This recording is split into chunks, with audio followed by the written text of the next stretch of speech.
사흘 만에 요셉이 그들에게 이르되 나는 하나님을 경외하노니 너희는 이같이 하여 생명을 보전하라.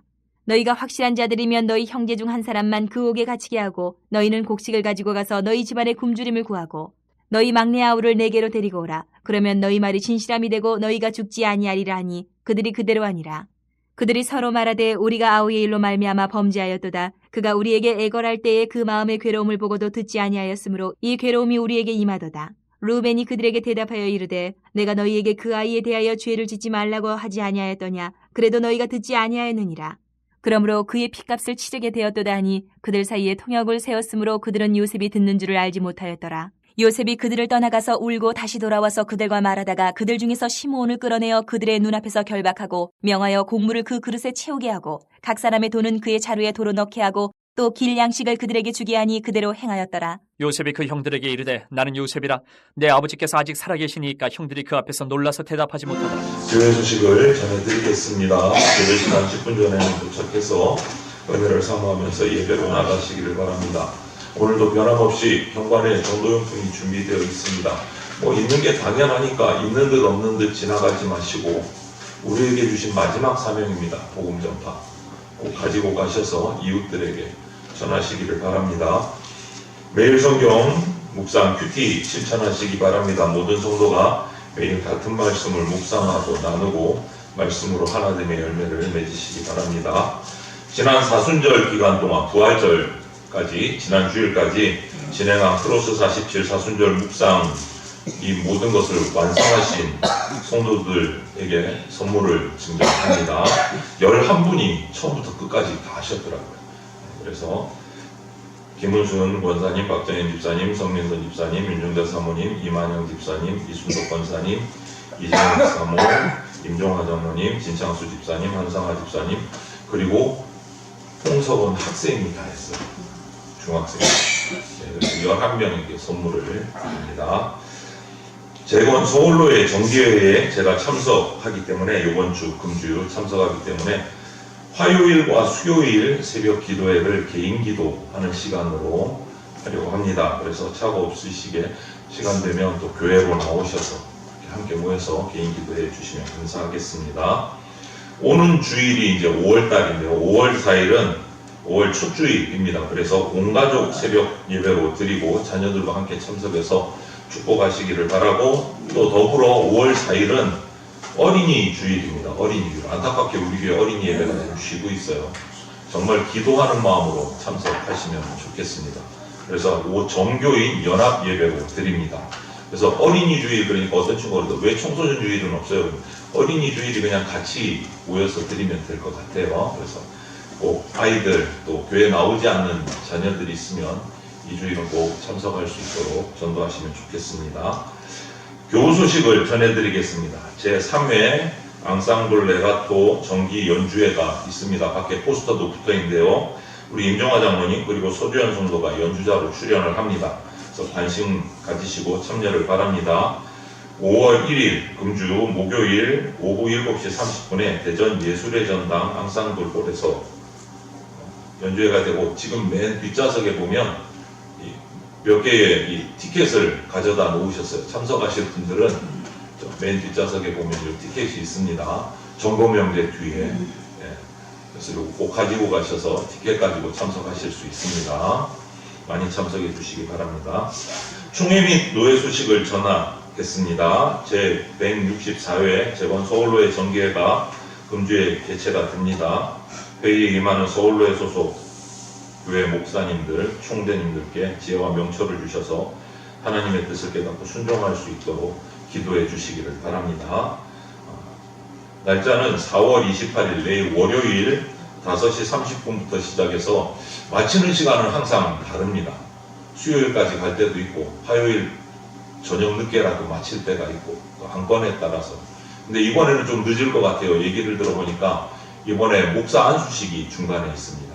강도사님 한 분이 이제 청빙을 받아서 목사님 안수를 받는 시간이 있어서 그 시간이 좀 길어지면 많이 늦을 수도 있을 것 같습니다. 기도해 주시기를 바라고, 장소는 서울 재건 대방교회에서 노예가 열리게 됐습니다.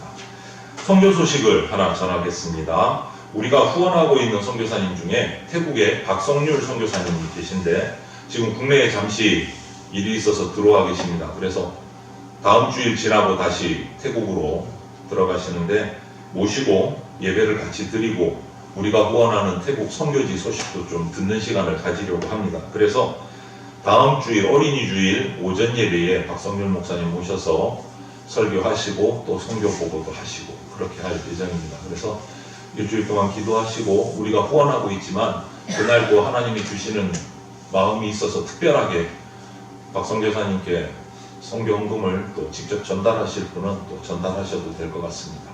예, 헌금 시간에 헌금함에 같이 선교 헌금으로 넣어주시면 전달을 직접 하도록 하겠습니다.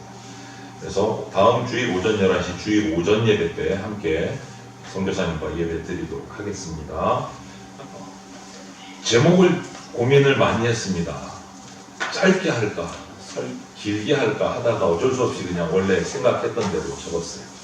과거사 해결을 위한 성경적 직면, 원래 그냥 직면 이렇게 쓰려다가 그래도 좀 설명이 필요한 것 같아서 오늘이 42장 또 45장까지 본장에서는 요셉에게 일어났던 어떤 일들을 통해서 우리가 여러 가지 인간관계 속에서 우리가 살아가는 관계 속에서 문제들이 발생하는데 그 지나간 문제들을 성경적으로 어떻게 바라보고 해결해야 될까?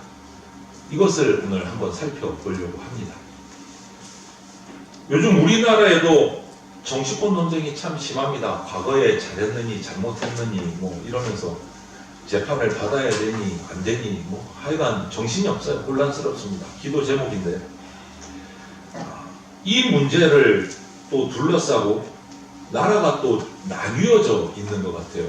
왼쪽이니 오른쪽이니 중간이니 이러면서 분란이 일어나고 있어요.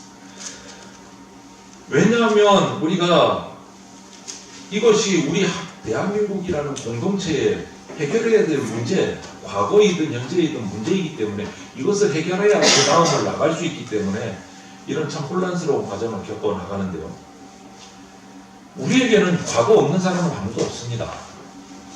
과거 없는 사람은 문제를 어떻게 우리가 바라보고 해결할 건가? 오늘 이 요셉의 모습을 우리가 한번 보면 좋겠습니다. 지금 이 자리에 저와 여러분들이 앉아서 예배를 드리고 있다라는 것은 과거를 거쳐왔다는 의미죠. 과거 없이 현재가 있을 수가 없기 때문에. 그리고 저마다의 그 거쳐오는 과거의 과정 가운데서 자기만의 상처도 있고 한도 있습니다. 그것이 뭐 어제가 될 수도 있고 한 10년 전의 일일 수도 있고 과거는 과거잖아요. 그죠? 그런 상처와 한들이 있을 수 있어요. 그래서 언제나 우리가 그 한 사람의 과거를 건드린다. 이거 정말 위험한 일이죠. 그런데 그것을 그냥 또 내버려 두는 것도 바람직하지는 않습니다. 그러면 이 과거의 문제를 그리스도인으로서 우리가 어떻게 해결해야 될까? 특별히 우리 인간관계 속에서 오늘 요셉이 자기 형들과의 인간관계 속에서 일어나는 일들을 보면서 인간관계 속에서 이 갈등이나 상처들을 내가 경험했다면 이것을 해결하기 위해서 어떻게 해야 될까? 그런데 일반적으로 보면 세상에서 사회에서 일반적인 접근 방법을 보면 한 4가지 정도가 나타나는데 이 4가지가 다 적절하지 못한 방법이에요. 나는 어떤가 이 4가지 중에 내가 방법을 쓴 게 없나 한번 살펴보십시오. 4가지 중에 먼저 첫 번째 방법은요, 이 적절하지 못한 4가지 접근 방식 중에 첫 번째는 이름을 붙이자면 거북이식 해결을 하려는 사람들이 있어요. 거북이식. 이게 뭐냐면 한마디로 말하면 도피형이에요. 피하는 거예요. 그냥 문제 해결에 문제 방식 관심이 없어요. 그냥 지나가면 없어지겠지. 고통받고 싶지 않은 거예요. 더 이상. 그리고 자신에게 고통을 주는 사람에게서 현장에서 뭐 상황에서 그냥 도망가는 거예요. 하지만 도망은요 해결이 아닙니다. 해결이 아닙니다. 그런 문제는 언제나 항상 우리 속에 잠복이 되어 있다가 해결이 안 됐기 때문에 훗날 그것이 더 큰 문제로 뻥 하고 터지는 수가 생겨요. 시한폭탄 같이 돼버리는 거예요. 그러므로 거북이가 슬금슬금 도망하는 것처럼 문제의 현장에서 도망하려 하지 말아야 됩니다. 도피는 결코 해결이 될 수가 없어요. 두 번째는 상어식 공격이에요. 상어식 공격으로 접근해서 해결을. 이건 뭐냐? 앞에서 말씀드린 거북이하고는 반대예요. 문제를 승리의 관점에서 풀어보겠다는 거예요. 내가 기어이 잘했든 잘못했든 필요 없고 내가 상대방을 누르고 내가 이겨야 되겠다. 내가 이겨야 되겠다. 너를 패배시키고야 말겠어. 그리고 나는 승리할 거야. 이런 관점으로 문제를 바라보는 거예요. 그러다 보니까 상대를 패배시키기 위해서 수단과 방법을 가리지는 않아요. 우리나라의 지금 정치권이 그런 모습이죠. 안타깝게. 이런 접근 방식은요, 상대방에게 큰 저항을 불러일으키고 더 큰 갈등이 나올 수밖에 없습니다. 이렇게 만약에 내가 하여간 밀어붙여서 승리를 했다. 그거는 일명 상처뿐인 영광이에요. 진짜 승리가 아니에요. 이거 역시도 공격도 역시 해결책이 아닙니다. 그리고 또 세 번째 접근 방식은요, 아기곰식 접근 방식이라고 불러요. 아기곰식. 주로 마음이 좀 따뜻하고 이런 사람들이 이런 방식을 문제 앞에서 사용을 하는데요. 양보형인 거예요. 양보형. 결코 이런 사람들이 양보할 때 그러면 기분 좋게 양보할까요? 아니요. 자기 기분은 나쁘지만 그냥 양보하는 거예요. 싸우기 싫으니까, 갈등이 일으키기 싫으니까 양보하는 거예요. 그래서 이런 분들 입에서 나오는 말이 주로 있죠. 그래, 네가 잘났다. 이러고 끝나버려요. 이거는요, 관계가 왜곡이 돼서 더 힘들어져요. 앞으로 더 힘들어져요. 이런 분들은 마음이 약하니까 자기가 잘못 없어도 먼저 사과해요. 자기가 잘못하지 않았는데도 불구하고. 그러다 보면 마음속에 계속 불만, 상처가 차곡차곡 쌓여갑니다. 그러다 보면 무의식적으로 고통으로 다가와요. 자기 삶 속에.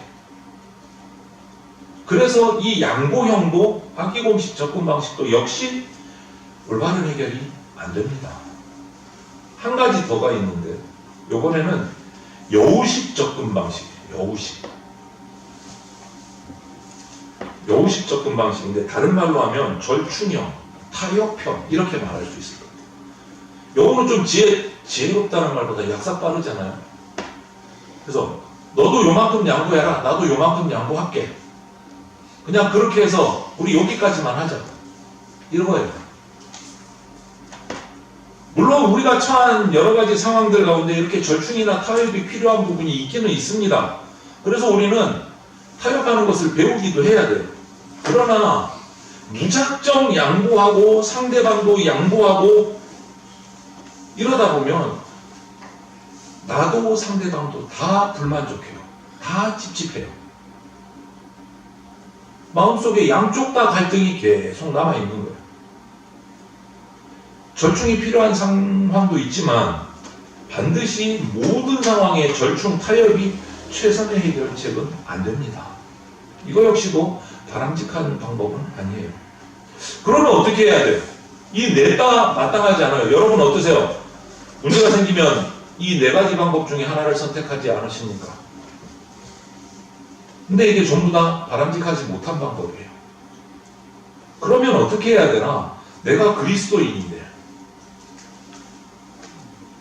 그래서 이 인간 관계의 문제를 연구하는 학자들이 이름 붙여서 하나의 방법을 찾았어요. 그게 뭐냐?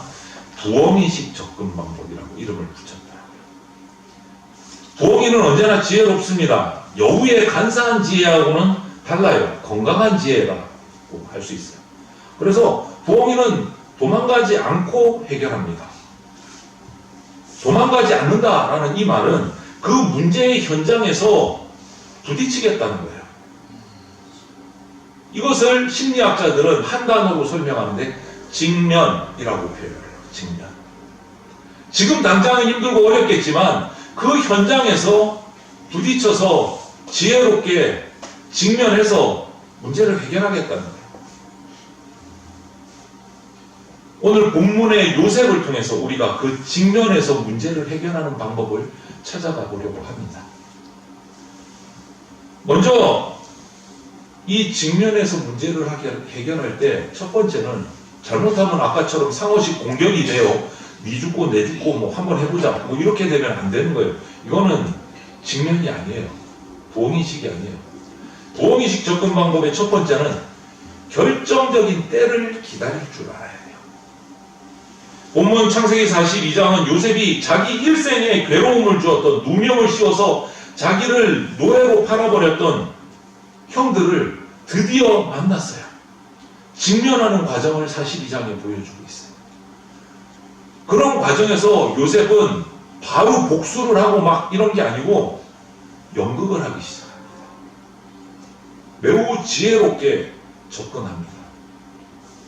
단번에 문제를 부딪혀가지고 상어처럼 공격해서 자기는 총리니까 형들을 내리 누를 수도 있음에도 불구하고 그렇게 문제를 해결하기보다는 차근차근 단계적으로 결정적인 때를 기다리는 지혜를 우리가 성경에서 볼 수가 있어요. 그런 과정에서 요셉은 오랜 세월을 인내합니다. 오랜 세월. 어떤 문제도 여러분 인내하지 않고는 해결할 수가 없어요. 인내하는 것은 정말 중요합니다. 요셉은 참 많이 참았어요. 그리고 하나님이 주신 때에 그 문제를 회피하지 않고 직면해서 해결하는 지혜로운 모습을 오늘 본문에서 우리에게 보여주고 있어요.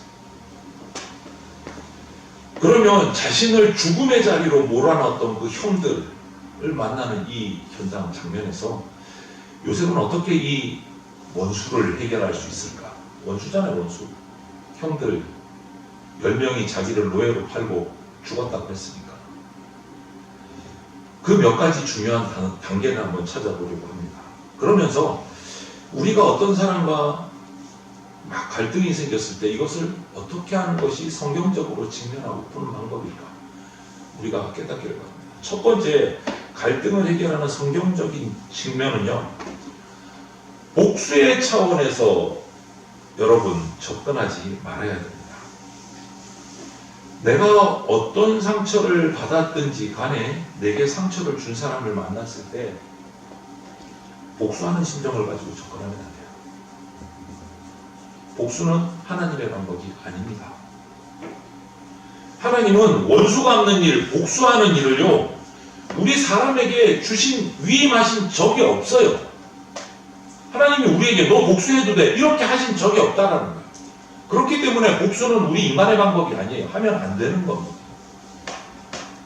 원수 갚는 일은 하나님만 하십니다. 그러므로 우리는 내가 원수를 갚아야지 하면서 나서면 그거는 월권행위예요. 내가 하나님처럼 되겠다는 말과 똑같아져 버려요. 결코 그래서는 안 됩니다. 옳고 그름은 잘 분별해야 하지만 내가 심판자가 돼서는 안 돼요. 우리의 심판주는 오직 한 분밖에 없습니다. 내가 심판주가 되면 안 돼요. 너는 잘못했고 나는 맞고 뭐 이런 거 우리가 판단하면 안 돼요. 성경에 한 곳 볼까요? 성경을.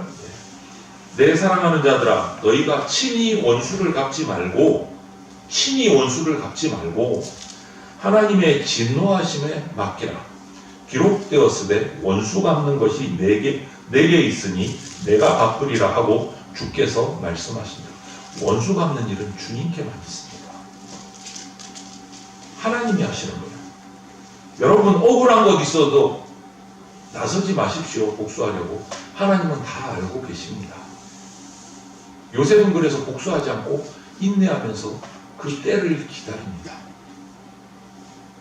요셉의 생애를 추적해보면 복수하려는 의도가 하나도 없음을 볼 수 있어요. 대단한 인물이에요. 영적으로. 기가 막히게 그렇게 노예로 팔렸지만 결국은 애굽의 총리의 자리에, 2인자의 자리에 올랐습니다. 엄청난 일이잖아요. 그리고 자기가 총리가 되어 있는데 자기를 팔아 넘겼던 형제들이 흉년 때문에 애굽의 양식을 구하러 애굽 땅으로 와서 이 총리 앞에 섰어요. 요셉 앞에 무릎을 꿇은 거예요. 요셉은 자기 형제들을 단숨에 알아봤지만 형제들은 요셉을 알아보지 못합니다. 왜냐하면 기록을 보면 애굽의 그 관원들은 화장법이 있어요. 남자도 옷도 아주 진해요. 그렇게 하고는 누가 누군지 몰라요. 누가 누군지를 몰라요. 그리고 함부로 고개 들어서 총리 얼굴을 볼 생각도 못하는 거고 고개 숙이고 무릎 꿇고 있는 거고. 그런 형제들에게 요셉은 뭐라고 표현하냐? 나는 하나님을 경외하는 사람이다. 이렇게 표현해요. 하나님을 경외하는 사람. 통역을 통해서 말하는 거예요. 이스라엘 말을 할 수 있음에도 불구하고 애굽 말을 통역을 통해서. 아직 자기의 신분을 밝히지 않은 채 자기의 뜻을 통역을 통해서 알린 거예요.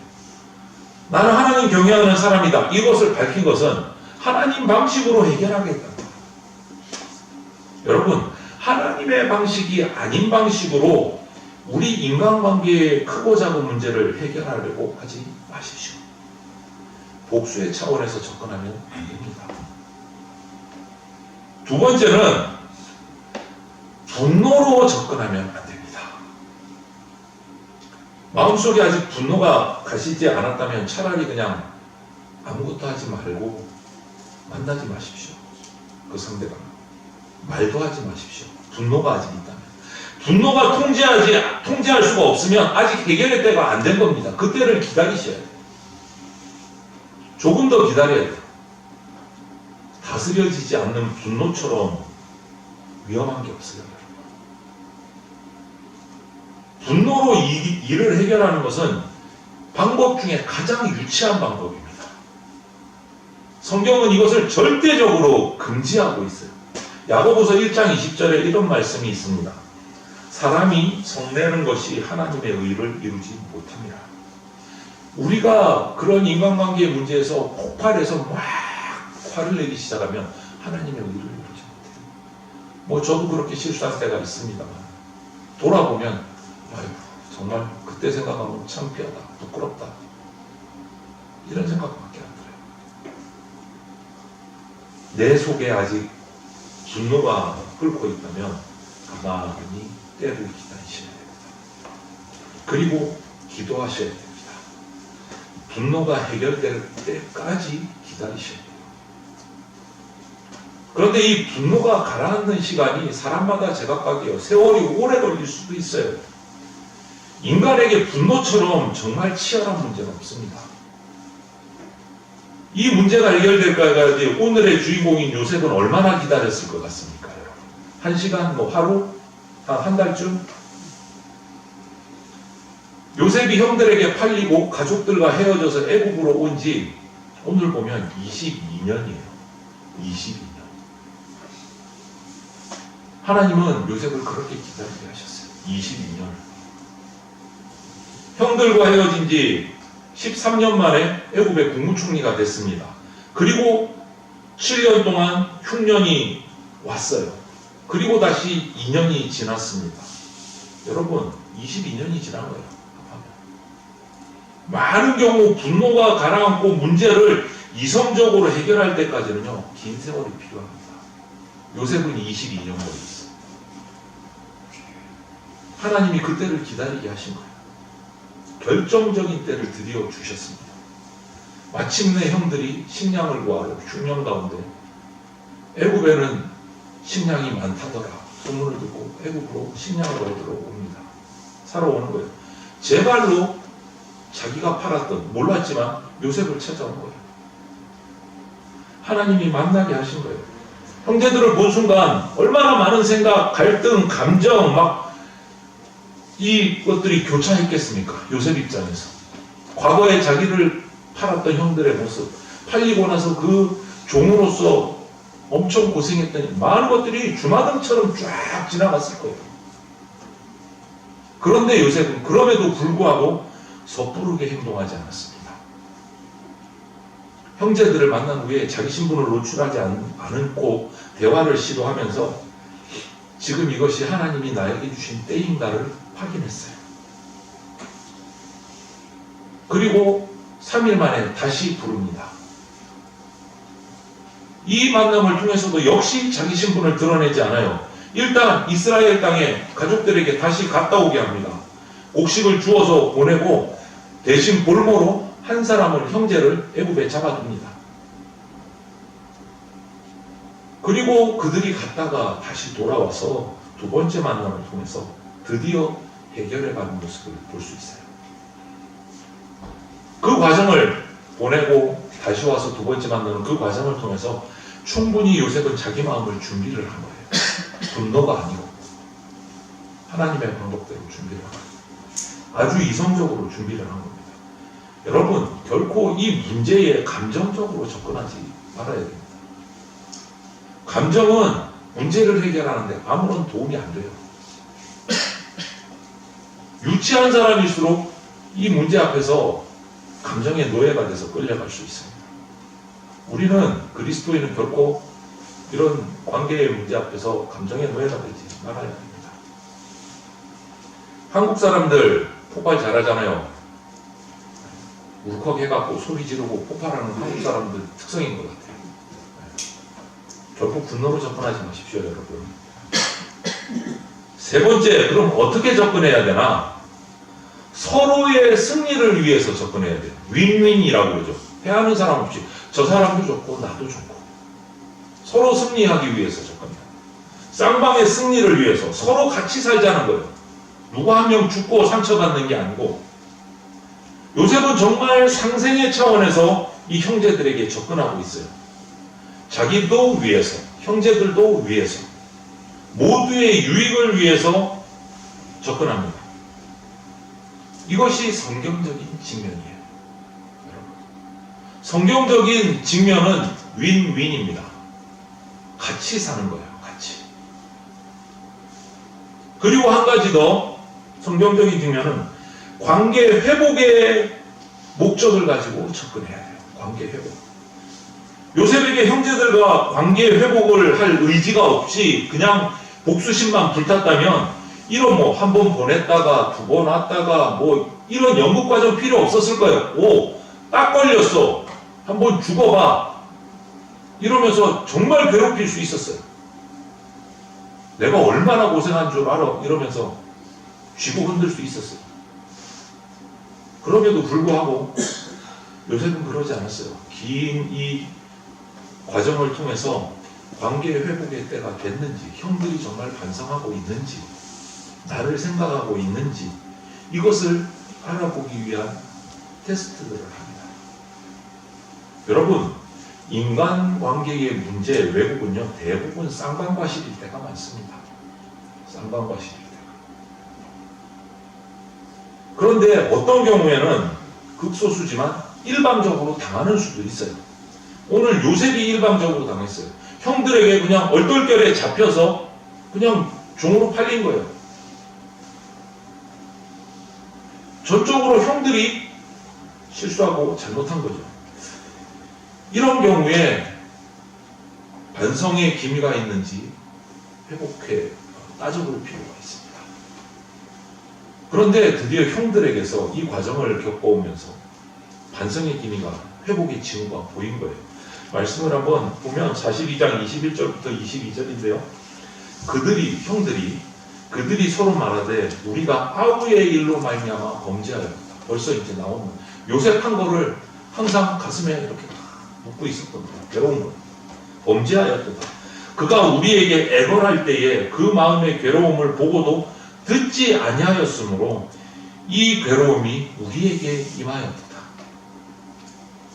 르우벤이 그들에게 대답하여 이르되, 르우벤이 제일 큰 형이며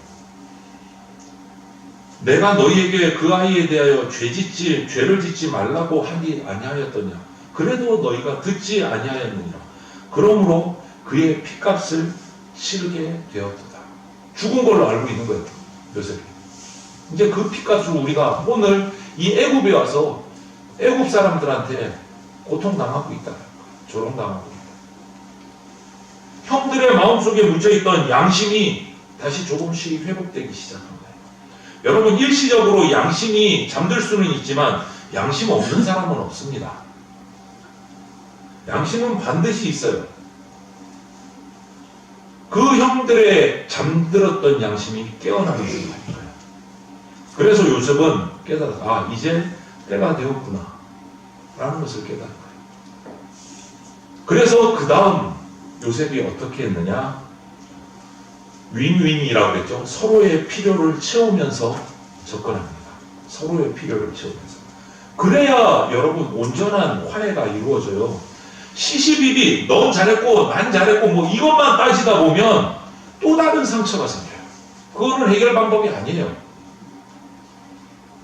서로의 필요를 채울 때 온전한 화해가 됩니다. 요셉이 그렇게 접근하는 모습을 볼 수 있어요. 여러분 한번 보십시오. 25절에 요셉이 명하여 곡물을 그 그릇에 채우게 하고 각 사람의 돈은 그 자루에 도로 넣게 하고 또 길 양식을 그들에게 주게 하니 그대로 행하였더라. 형들에게 살아온 양식을 그대로 다 주었어요. 거기다가 길 갈 때 먹을 양식까지 추가로 줘요. 거기다가 형들 몰래 양식 사려고 자기가 돈을 주고 양식을 샀는데 그 돈마저 다시 넣어줘요. 필요를 채우는 거예요. 부어주는 거예요. 손해를 보면서도 부어주는 거예요. 일단 아버지의 명을 받고 형들이 양식 구하러 왔으니까 가족들을 위해서 양식을 채워줬어요. 사랑을 주는 거예요. 사랑을. 여기서 우리는 하나님이 세상을 이처럼 사랑하사 독생자를 주셨습니다.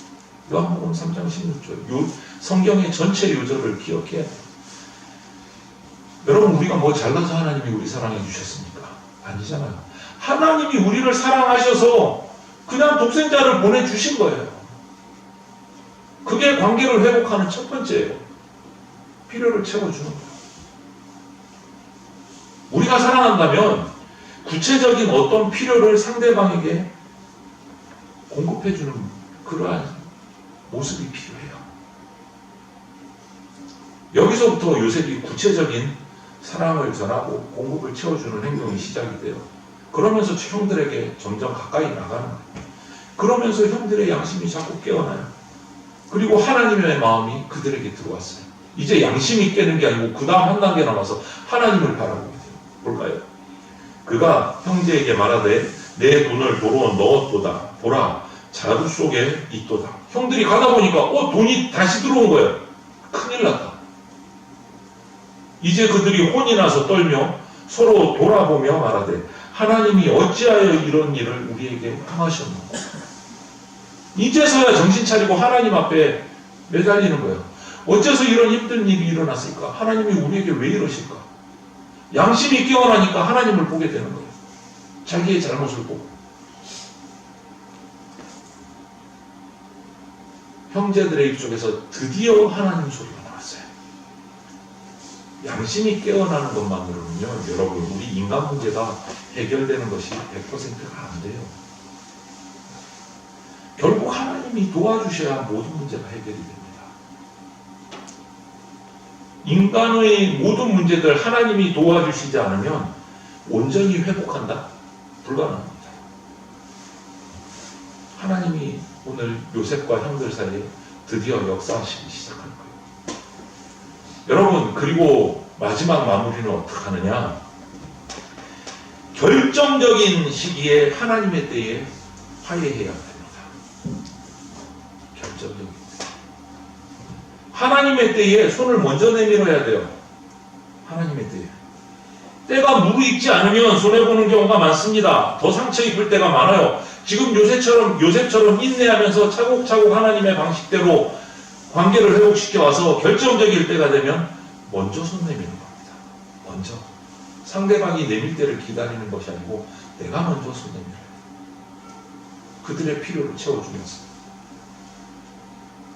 그리고 하나님의 때라는 확신이 들 때면 여러분 그때를 절대 놓치지 마십시오. 오늘 요셉에게 드디어 결정적인 시기가 왔습니다.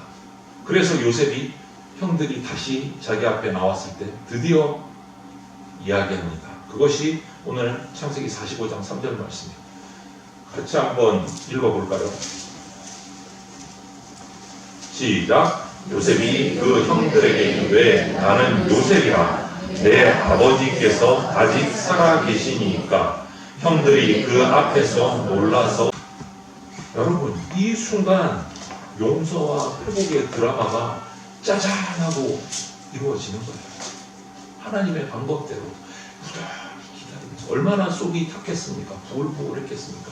지금까지 형들에게 당한 것들만 생각하면 폭발을 해도 얼마나 폭발을 해야 될지 모르는데 그것을 하나님의 때까지 기다리고 분내의 문제를 잠재우고 하나님의 때에 드디어 먼저 손을 내밉니다. 여러분, 이것이 성경적인 직면이고 성경적인 문제 해결 방법이에요.